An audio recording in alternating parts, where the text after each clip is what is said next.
I think really the most overhyped trend right now in digital PR is the excessive use of survey campaigns. You have a specific brand and you want to find out, new trending aspects, how people are feeling about it, anything like that. I think that's phenomenal. If you want to be mentioned in the news, you need to do, say, or be part of something newsworthy. And that's kind of where it misses the mark. The ability to use and comprehend LLM. This was not talked about 2 years ago. It's knowing how to put your brand forth within the LLMs. These are the two biggest skills that I really think are non-negotiables now. I think the best PR strategists, the best heads of PR, they're all using AI. And I'm going to tell you, in the next 4 to 5 years, if you are not using AI within your workflow, you will fall behind 100%. Nicole, what trend in digital PR is overhyped right now? What are you seeing a lot of people do that you're like, doesn't necessarily need to be done? Oh my gosh. Okay. I love that you started with this question because I have so much to say about this. But I think really the most overhyped trend right now in digital PR is the excessive use of survey campaigns. So I absolutely love data. Fractl loves data. We love different types of methodologies, but we also love survey campaigns. And I don't know if you know this, but I've been part of the digital PR scene for about 8 years now. 8 years, actually, like 2 weeks ago, which is so crazy to think about. Woo!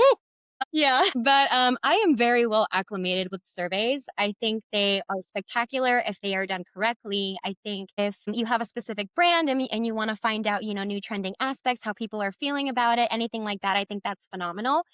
When it gets kind of tricky is when you have a ton of different types of brand doing the same thing and in a sense where it doesn't really affect the trending news cycle or it oversaturates journalists' inbox. So I'm here to say that it's super overhyped. I think there are other different types of methodologies that you could use. People are getting super creative. And I think the aspect of getting creative and thinking outside the box is really what's going to shine within the next 3 to 5 years, in my opinion.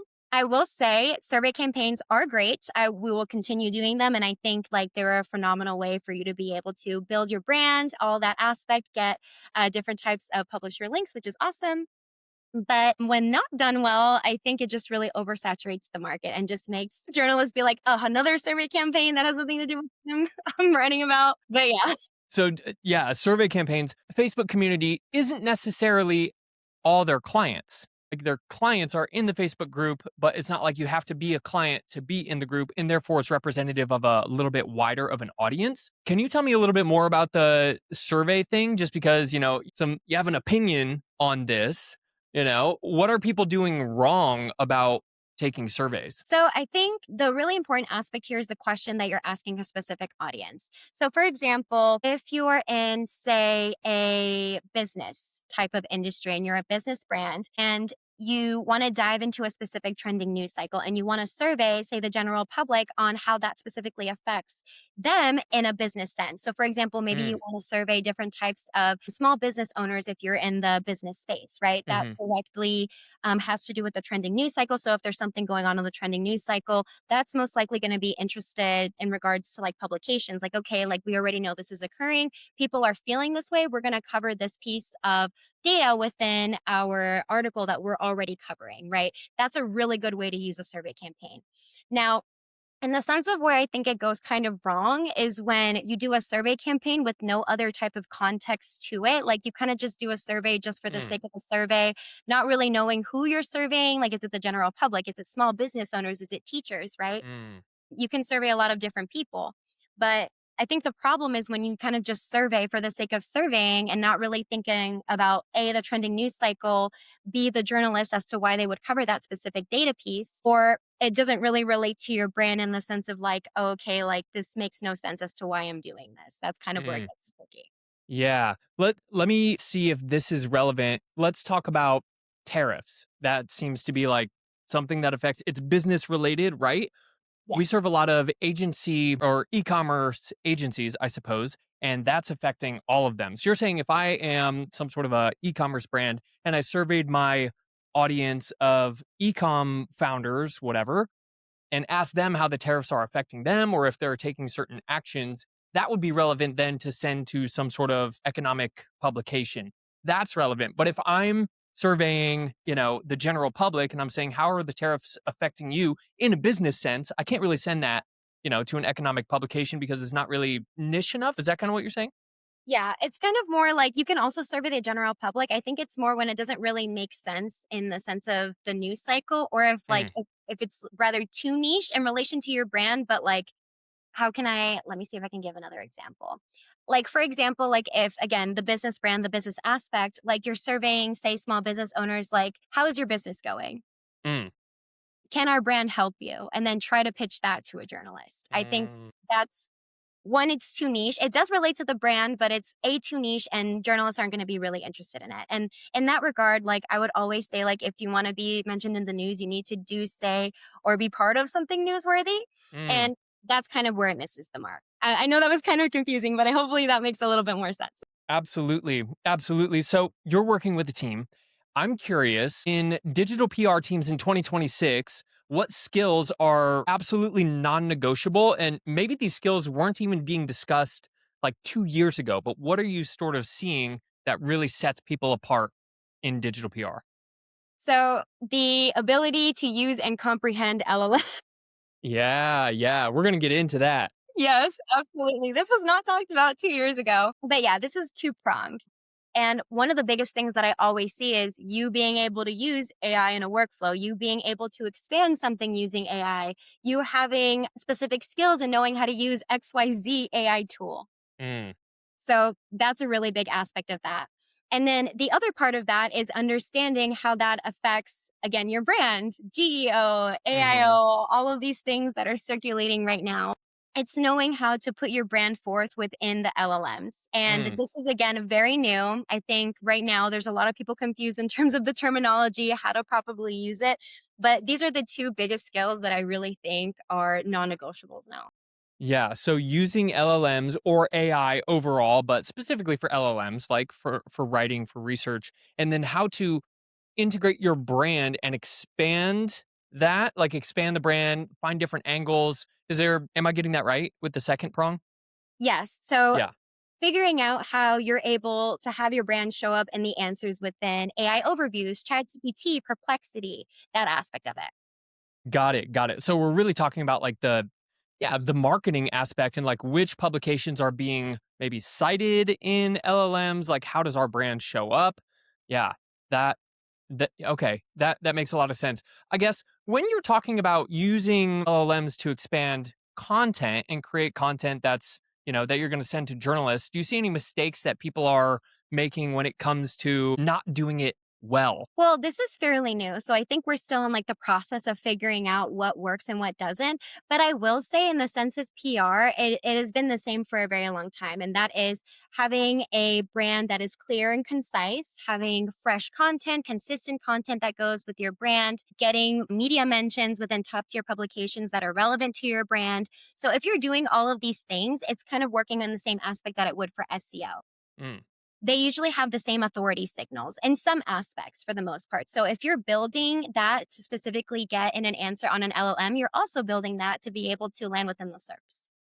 Nice. Absolutely. So when you're writing a piece of content, when you're writing a report, how does the writing style be affected knowing that LLMs or AI overviews are basically compressing everything into like one small segment? How does that affect what you include in the writing or how you format it? So that's actually a really great question because there are several aspects to think of this. So Mm, I'm actually going to do a little bit of a shameless plug because Fractl actually recently did a report about AI and publication partnerships. And what we found is that in several different types of industries, for example, business, there are publishers that are consistently referenced between several different types of LLMs. So, for mm. example, if you're in a business setting or like that is your brand, the publisher that has consistently cited across 5 different types of LLM, so Perplexity, ChatGPT, is the Economic Times. So what does Hmm. that mean? Is that you wanna create content that initially dives into that ecosystem where it lands on the Economic Times, which then is going to retrain that data to be able to show up as an answer. Okay. So I mean, everybody's talking about we have to have link worthy content. We have to write content that's deserving of a mention or a citation or anything like that. But are you saying to actually cite like tell me the site again? Cite Economic World? What was it? The Economic Times.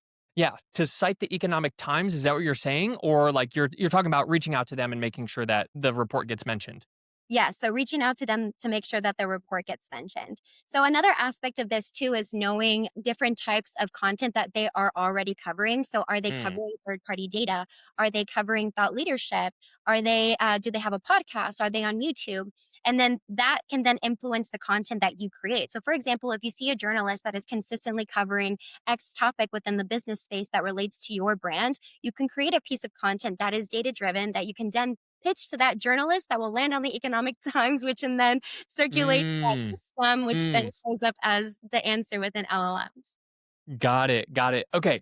That makes a ton of sense. What about, I mean, talk to me a little bit more about executives, because when we're talking about, digital PR or link building, SEO in general, at the end of the day, it's about revenue, but digital PR is a little bit different. There is, it's not like a there's not really like a ROAS on digital PR. It's about authority building, it's about reputation building. How do you communicate the value of modern day digital PR to executives? I guess you know, how do you Yeah, no, absolutely. So I actually love this question because I think there's such a huge discourse on LinkedIn right now that digital PR isn't PR, which I am completely opposed to. right? I think that we have lost the plot, I would say, a little bit Mm, in that sense. So, way back when, PR has always been a thing, right? But I think the means to which we communicate PR now is a lot more digital, right? And I really want to go back to the definition that I learned in PR when I was in school ages ago, which was PR is the strategic communication process that builds mutual beneficial relationships between the organizations and its publics. That is PR, that will always be PR. dang. Now, what I do want to say now is the way that we consume that, the way that we build that now between the organization and its publics can be social media, can be website content, can be thought leadership, can be earned media. The channel has evolved. It's not necessarily that it's completely different. No, it's just we have changed the means by which we consume social media or we consume media in general.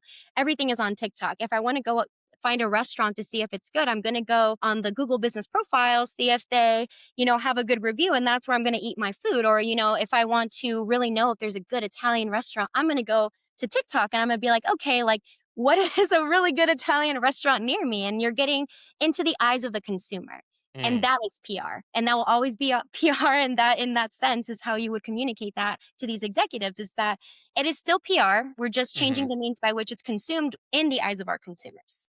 So you bring up a really good point. In the olden days, let's say, I feel that journalists were on the ground, they were doing surveys one on one, but now we have tools that can leverage our reach. We can collect surveys the right way, we can collect different data, we can reach out a bunch of different ways. What do in the modern day, how do you keep a pulse on the true story of what's going on in your market?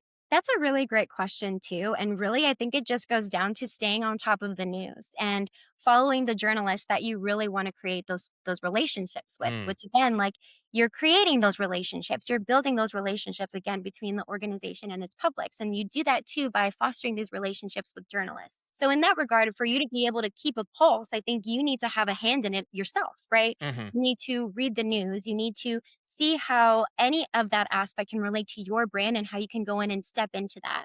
And the other aspect of that as well is knowing that a journalist is also a person, not necessarily just sending them kind of like a point blank type of dang. pitch or a press release that doesn't make sense to them.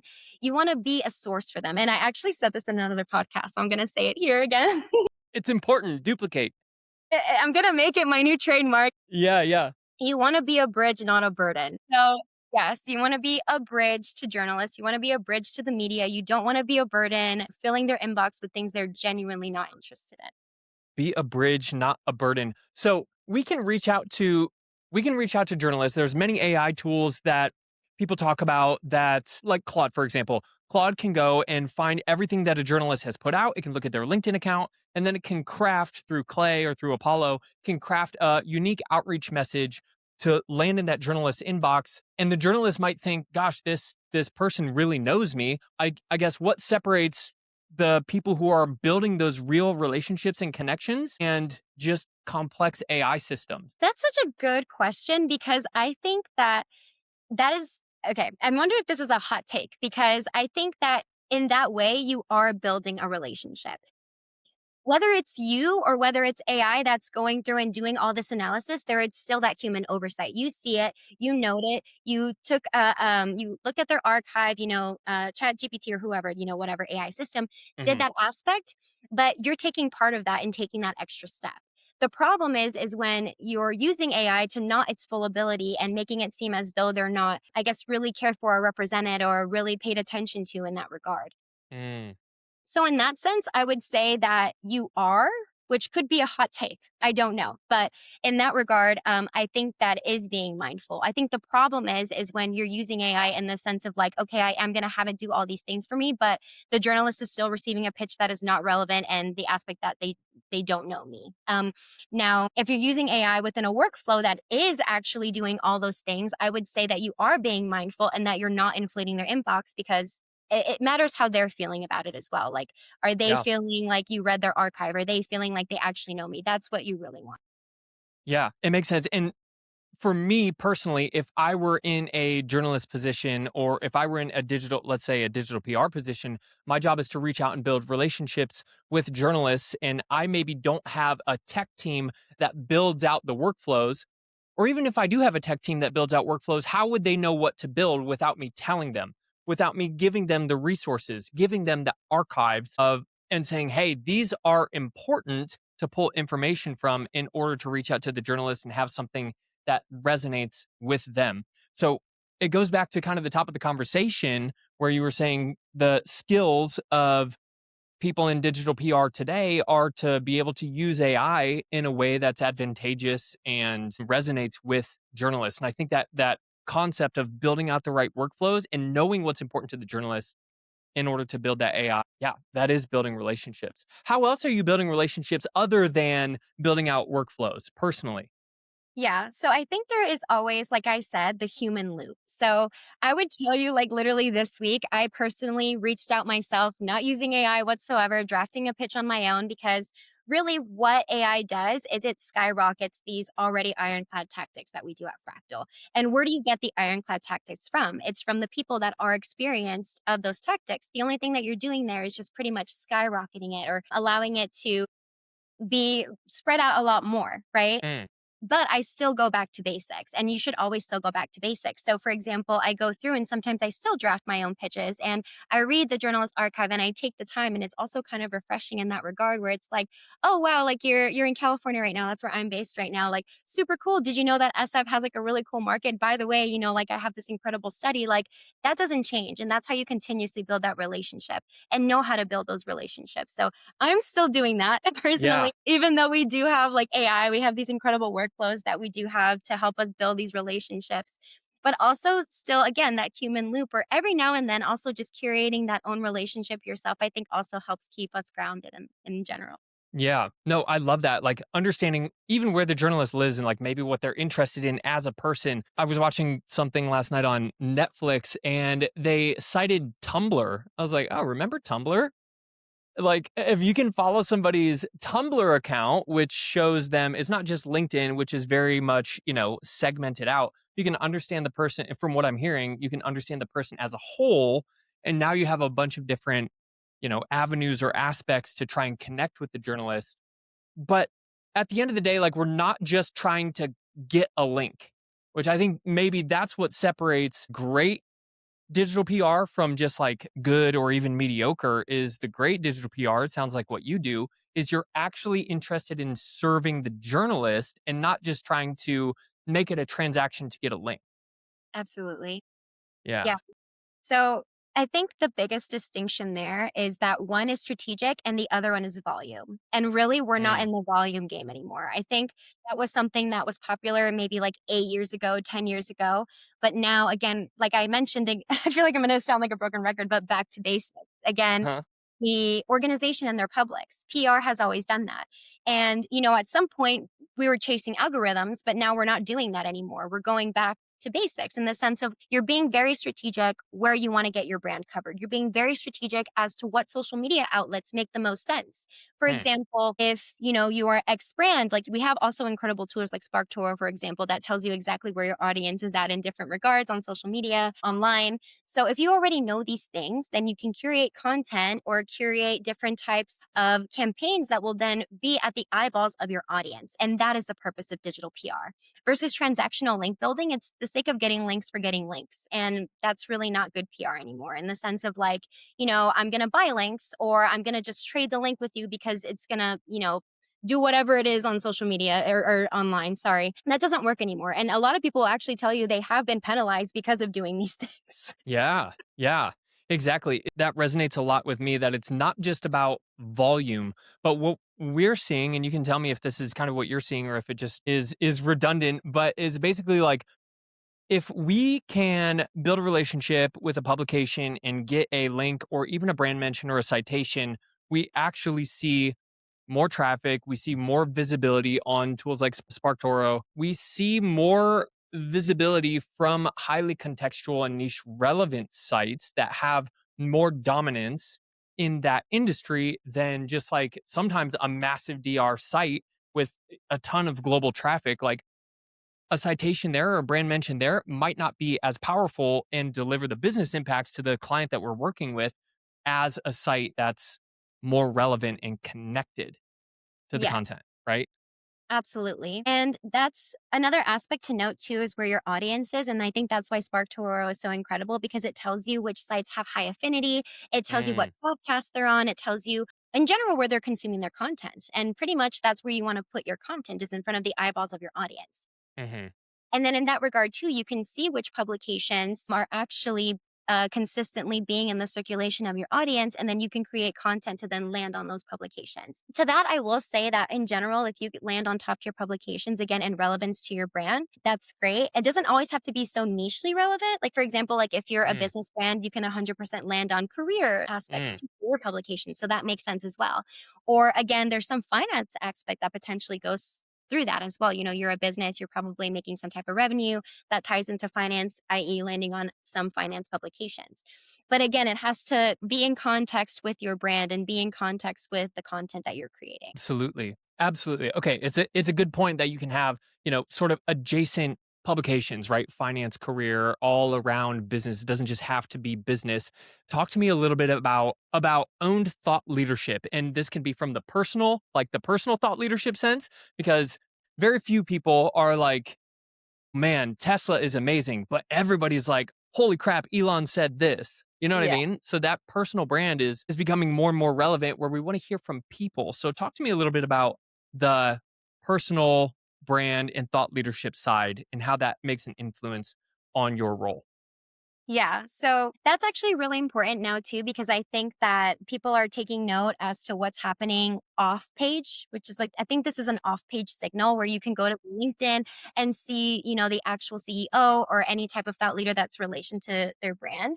And I'm going to get a little bit personal here because there is a brand that I think does this incredibly well. I don't know if you've ever heard of Eucora. It's a tool specifically for women in general, Mm, for women issues, that mm, aspect of things. And what I love about it is that one, it's a women owned brand and it relates to women, which is incredible. So you already know that that's going to relate to your target audience. The other aspect of that is that the actual owner and founder CEO of the company went through all of the issues as to why she created the brand itself. And she talks about that consistently on her LinkedIn, consistently within all of the social media that she has within her own page. She has her own story on her website. And I think that's such a deep aspect of connecting to your audience, right? As a user, mhm. I've been using Eucora for the last 4 years. I absolutely love it. I think it has changed my life. But the fact that I'm able to just see how it changed her life too and how she's talking about it, that is the off-page signal that really is going to get a consumer to go for your product or go for your brand.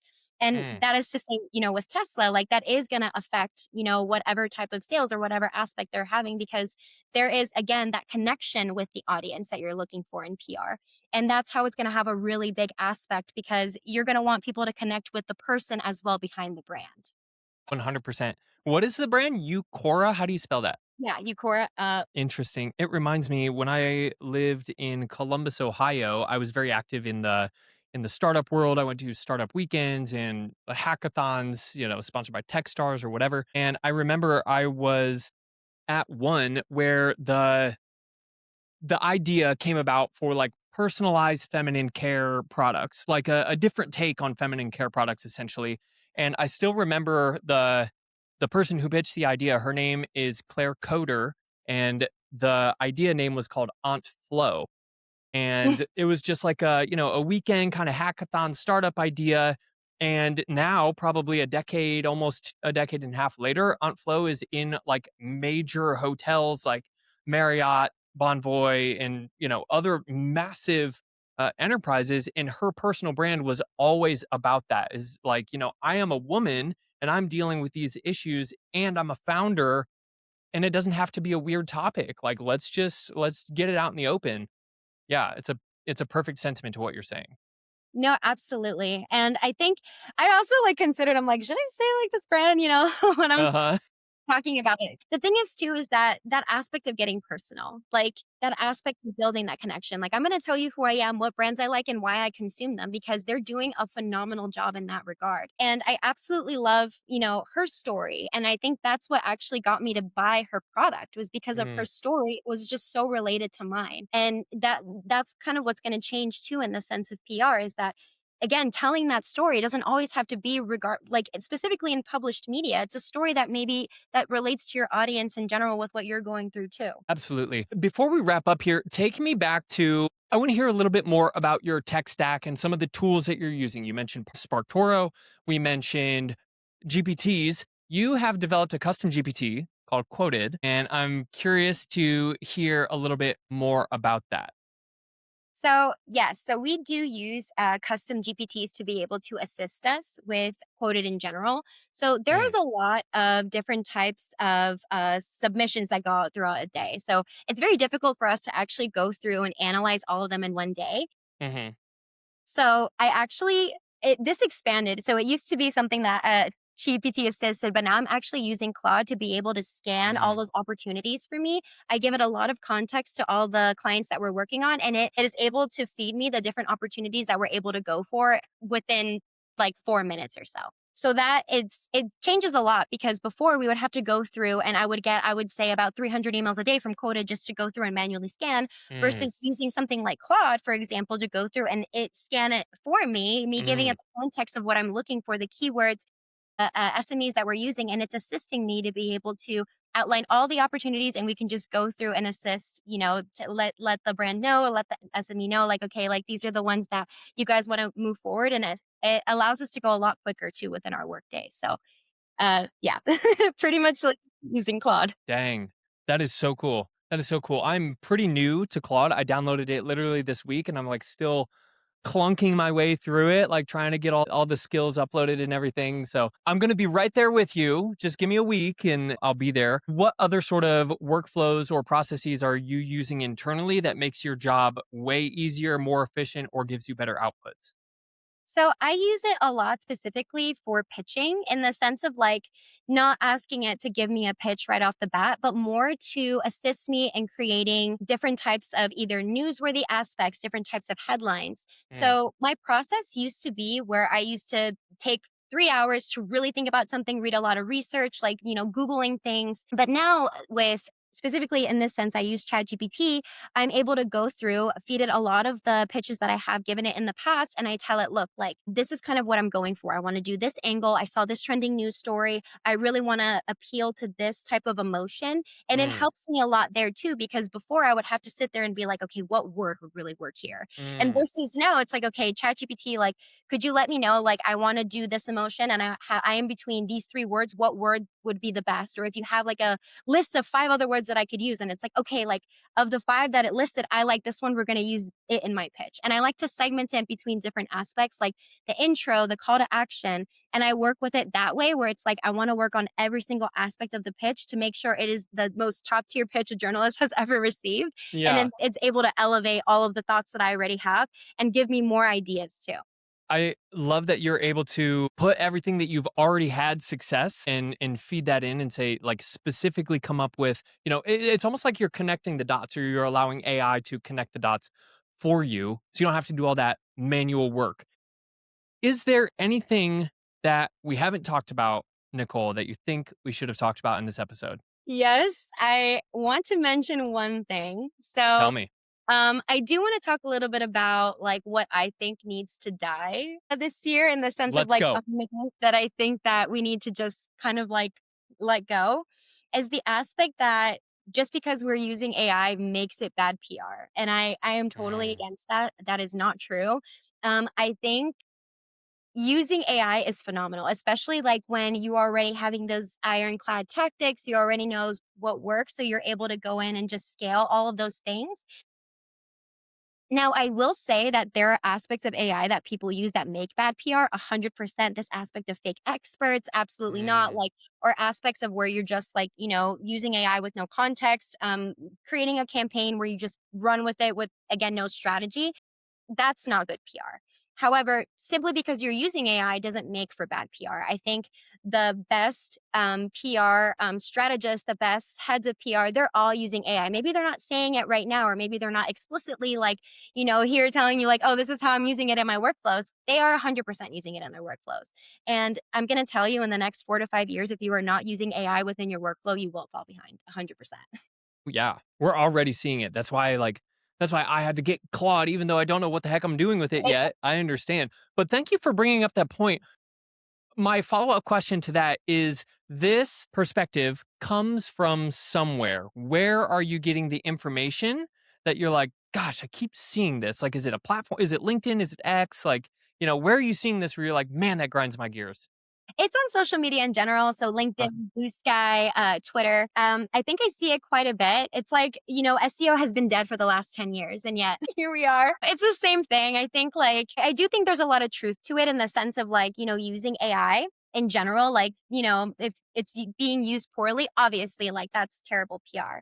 But there has to be that change in mm, in how we use it in the sense of like not making it seem all bad because it's really not. I think it's an incredible tool, and I think if you use it correctly, it'll skyrocket your results. And we've actually seen that at Fractl. In the last 2 years, we have implemented AI workflows in different ways mhm. within, our start process all the way to our finished process and promotions. And we've actually saved, specifically in the promotions team, per person per day, nearly 3 hours. Oh my gosh. That's a Yeah. ton. Yeah. So, and that has not sacrificed any aspect of the quality of our work. It has not sacrificed the top tier press that we have able to land for our clients. If anything, it has completely escalated it. And we've saw our best year yet last year, and we're already on track to have the best year yet this year. That's incredible. Yeah, thank you for bringing up the point. Just because you're using AI, I think it's smart if you know how to use it. Going back to the workflow conversation about what it takes to understand, and like, someone has to say this is going to be important to another human, and then you can just optimize the process. Nicole, where can we find out more about you and what you're doing with Fractl? Do you have a blog? Where should we go connect with you? On LinkedIn, feel free to message me whenever. I'm available on LinkedIn whenever you guys like. I'm also available via email. I have my email on my LinkedIn too if you ever just want to connect with me, or feel free to just shoot. Great. Well, thank you for filling us in. I thought that you had the couple hot takes that you gave us are relevant. And I love that they're hot takes because a lot of the times something that is a hot take now in 12, 24 months, people are going to point back to this episode and be like, you know what? I was on something. She was on to something right there. So I appreciate you stepping out on a limb and having the courage to voice your opinion.